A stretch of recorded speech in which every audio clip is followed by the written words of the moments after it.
पाकिस्तानी समंदरों में गैस के वसी ज़खायर मिल गए और एक चीनी कंपनी इन वसी ज़खायर को निकालने के लिए पाकिस्तान भी आ गई। इस बारे में आमिर रज़ा मेरे साथ मौजूद है, उनसे बात करते हैं। जी आमिर भाई, ये रिसेंटली बड़ी अहम खबर सामने आई है कि पाकिस्तान के समंदरों में गैस के बड़े वसी ज़खायर मिले हैं। हमारे नाज़रीन को ज़रा इस बारे में बताइएगा। पहली बात तो ये खुशाइंद बात है और दूसरी बात यह है कि इसकी तस्दीक आपको याद होगा हमने बहुत अरसा पहले की थी कि पाकिस्तानी समंदर के अंदर ना सिर्फ जो है तेल मौजूद है बल्कि गैस के भी वसी ज़खायर मौजूद हैं। और इसी के बाद जो है डोनाल्ड ट्रंप भी कर रहे थे, अमेरिका भी कर रहा था, अमेरिकन कंपनी आ भी गई हैं हमारी मादनियात के लिए, उन्होंने बड़े खुशाइंद मुआहदात भी कर लिए हमने उनके साथ, हमारी हुकूमत ने। लेकिन चाइनीज़ भी क्योंकि जो हैं वो इस पर काम करना चाहते हैं, तो इसलिए जो गैस का प्रोजेक्ट है वो अब चाइना के पास है। और इसकी तस्दीक पाकिस्तान नेवी के एक रिटायर्ड रेयर एडमिरल हैं फवाद अमीन बेग, उन्होंने एक इंटरव्यू में कर भी दी है। गो अभी इसकी ऑफिशियली अनाउंसमेंट जो है होना बाकी है। हुकूमत की जानिब से ऑफिशियली उस कंपनी का नाम अनाउंस किया जाएगा। आपको पता है कि पिछले दिनों शंघाई तावन तंजीम के इजलास में जब हमारे वज़ीर आज़म हमारे सिपह सलार गए थे तो मुख्तलिफ़ कंपनीज़ के साथ उन्होंने बहुत सारे MOUs और मुआहदात जो हैं वो साइन किए थे और अरबों डॉलर के भी मुआहदात हैं। और उनमें एक मुआहदा बड़ा अहम था, वो था मादनियात की दरियाफ़त। चाइनीज़ कंपनी पहले से ही काम कर भी रही हैं पाकिस्तान के अंदर, लेकिन समंदर की सतह के अंदर मौजूद तेल और गैस के ज़खायर जो हैं वो उनके बारे में अभी ज़्यादा किसी के साथ किसी कंपनी के साथ मुआहदा नहीं किया। गो अमेरिका भी चाहता है कि जो तेल के ज़खायर हैं वो निकाले और वो अपनी रिफाइनरी भी जो है पाकिस्तान में बलूचिस्तान या कराची सिंध के साथ किसी साल के पट्टी में कायम करना चाहते हैं, ताकि जो समुद्री तेल निकले उसको वहीं पर रिफ़ाइन कर लिया जाए। और आपको पता है कि ये ग्रेडिंग होती है रिफाइनरीज़ की और उसी हिसाब से तेल जो है रिफ़ाइन किया जाता है। अब ये बड़ी ज़बरदस्त सूरत हाल है इस वक्त कि दुनिया के बड़े ममालिक सुपर पावर्स जो हैं उनकी जो टेक्नोलॉजी है वो पाकिस्तान आएगी। और चाइना की टेक्नोलॉजी को मैं इसलिए खुश आमदेद कहता हूँ हमेशा, गो के अमेरिकन ने भी अब उसी मॉडल को जो है फॉलो करना शुरू किया है। जो परसों मुआहदा हुआ है उसमें ये शामिल है कि वो अमेरिकन कंपनीज जो यहाँ पर अरबों रुपये का सरमायाकारी करने जा रही हैं मिनरल्स के अंदर, वो यहाँ के लोगों को ट्रेंड भी करेंगी ताकि पाकिस्तान इस हवाले से भी जो है। ये तो बड़ी खुशाइन बात है कि मुस्तकबिल में हमारे लोग ट्रेंड होंगे, तो मुस्तकबिल में कोई भी ऐसा प्रोजेक्ट होता है तो हमारे लोग इसमें हिस्सा लेंगे। इसका मतलब यह है कि आपके लिए रोज़गार के जो हैं लाखों मौके पैदा होने जा रहे हैं, ना सिर्फ अमेरिका की तरफ से बल्कि चीन की तरफ से भी। और ये आप ही की मदनियात हैं, अगर आप इसको ट्रेनिंग हासिल करेंगे तो आप ही इसको निकालेंगे। चाहे आपका बलूचिस्तान है, पंजाब है, खैबर पख्तूनख्वा है, सिंध है, जहाँ से भी ये चीज़ें निकलेंगी वहाँ के लोग ट्रेंड होंगे और वहीं रोज़गार मिलेगा। मैंने आपसे बात यहाँ से शुरू की थी कि मुझे चाइनीज़ मॉडल इसलिए पसंद है जिसको अब अमेरिका फॉलो कर रहा है। चाइनीज़ का मॉडल पाकिस्तान के लिए यही रहा है, चाहे वो दिफाई पैदावार है या चाहे वो सनती पैदावार है, उसमें उन्होंने हमेशा टेक्नोलॉजी ट्रांसफ़र को जो है अहमियत दी है ताकि पाकिस्तान जो है खुद इन्हिसारी में आए। तो पाकिस्तान के समुद्रों में से अगर गैस निकलती है और पाकिस्तान के एक साबिक रेयर एडमिरल उसकी फवाद अमीन जो हैं इसकी तस्दीक भी कर रहे हैं, तो इसका मतलब ये है कि बहुत सारे मामला जो हैं वो तय कर लिए गए हैं। बहुत सारी जो नक्शे हैं, मैपिंग है, उसको मुकम्मल कर लिया गया है, जियो फेंसिंग हो चुकी है।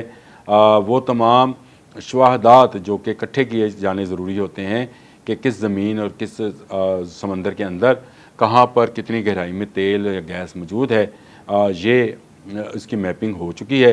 खुशाइन बात यह है कि फवाद अमीन बेग साहब तो ये भी कहते हैं कि इसके बाद पाकिस्तान में गैस का मसला ख़त्म होने जा रहा है। यानी बिल्कुल ये अगर हो जाए तो ये तो बड़ी अब आप सर्दियाँ आने वाली हैं और सर्दियों के आते आते सबसे बड़े जो मसला होता है कि घरों में गैस ही नहीं आती है, लोड शेडिंग होती है गैस। अच्छा, ये गैस की लोग तो सिर्फ इसको देखते हैं कि इनका घर का चूल्हा जलता है, रोटी पकती है कि नहीं पकती।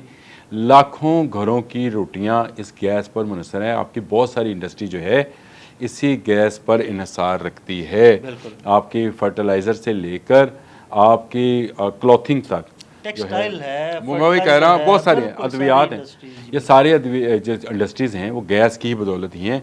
और अगर गैस मिलती है और सस्ती मिलती है, पाकिस्तान को बाहर से LNG इंपोर्ट नहीं करनी पड़ती है और पाकिस्तान अपनी समुंदर से निकलने वाली गैस जो है कुदरती गैस जो है उसको इस्तेमाल करता है। तो मैं ये समझता हूँ कि ये पाकिस्तान की एक तो खुद इंसारी की तरफ जो है उसका कदम होगा, और पाकिस्तान जो है फिर डिपेंडेंट नहीं रहेगा दूसरे ममालिक का। हमारे कर्ज़ों का जो बोझ है वो हल्का होना शुरू हो जाएगा, क्योंकि हम सबसे ज़्यादा तवानाई के शोबे में कर्ज़ उठाते हैं, और हम जब आयल मंगाते हैं तो कर्ज़ पर, हम गैस लेते हैं तो कर्ज़ पर। इस कर्ज़ से हम निकल सकते हैं अगर हम इसी ईमानदारी के साथ, जिस ईमानदारी के साथ ये हुकूमत, ये फ़ौज, ये बहरिया इस वक्त काम कर रही है, आने वाले सालों में भी इसी तरह काम करते रहें तो वो वक्त दूर नहीं है कि पाकिस्तान तमाम बैरूनी कर्जा जात से निजात हासिल कर लेगा, और फिर वो रनिंग कर्जे शायद चलते रहें जो प्रोजेक्ट्स के हवाले से आते हैं। लेकिन ये तो हो जाएगा ना कि जो हम गैस या एलएनजी की मद में जो डॉलर खर्च करते हैं, बाहर देते हैं, हमें वो खर्च नहीं करने पड़ेंगे। एक खुशखबरी और भी आपको देता जाऊं कि अगर ये गैस के ज़खायर जो कि चाइनीज़ आप याद रखिएगा कभी कच्ची मिट्टी पे पाँव नहीं रखते हैं, वो सीख चुके हैं बहुत ज़्यादा। बिल्कुल उन्होंने दुनिया में अगर टेक्नोलॉजी में अमेरिका जैसे मुल्क को शिकस्त दी है तो उन्होंने कभी कच्ची ज़मीन पे पाँव नहीं रखा। मतलब वो वहीं पे ही हाथ डालते हैं जहां उनको पता लगे कि हाँ यहाँ पे कुछ निकलने का पूरा चांस है, जहां उनका भी प्रॉफिट हो शामिल हो। ये नहीं हो सकता ना कि कंपनीज को आपको अल्लाह वास्ते नहीं काम करने आ रही, वो भी उनका प्रॉफिट नज़र आया है तो आए हैं, इससे सरमायाकारी आएगी, आपके लिए रोज़गार आएगा,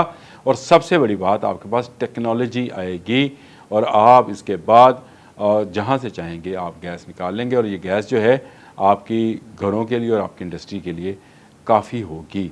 और अभी हमें इसका ज़रा बहरान दरपेश है, लेकिन ये बहरान ख़त्म होगा तो पाकिस्तान माली तौर पर मुस्तहकम होगा, पाकिस्तान की मईशत जो है वो ऊपर की तरफ उठेगी, और ऊपर की तरफ उठी तो ये कौम जो पहले ही दिफाई खुद इंसारी हासिल कर चुकी है, ये फिर किसी के हाथ आने वाली नहीं है।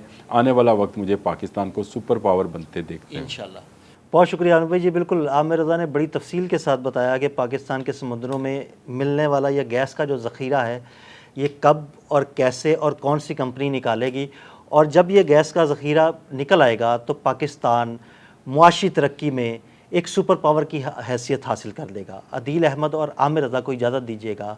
अल्लाह हाफ़िज़। इसकी तस्दीक आपको याद होगा हमने बहुत अर्सा पहले की थी कि पाकिस्तानी समंदर के अंदर ना सिर्फ जो है तेल मौजूद है बल्कि गैस के भी वसी ज़खायर मौजूद हैं, और इसी के बाद जो है डोनाल्ड ट्रंप भी कर रहे थे, अमेरिका भी कर रहा था, अमेरिकन कंपनी आ भी गई हैं हमारी मादनियात के लिए, उन्होंने बड़े खुशाइंद मुआहदात भी कर लिए हमने उनके साथ, हमारी हुकूमत ने। आपके लिए रोज़गार के जो हैं लाखों मौके पैदा होने जा रहे हैं, ना सिर्फ अमेरिका की तरफ से बल्कि चीन की तरफ से भी, और ये आप ही की मदनियात हैं। अगर आप इसको ट्रेनिंग हासिल करेंगे तो आप ही इसको निकालेंगे, चाहे आपका बलूचिस्तान है, पंजाब है, खैबर पख्तूनख्वा है, सिंध है, जहाँ से भी ये चीज़ें निकलेंगी वहाँ के लोग ट्रेंड होंगे और वहीं रोज़गार मिलेगा।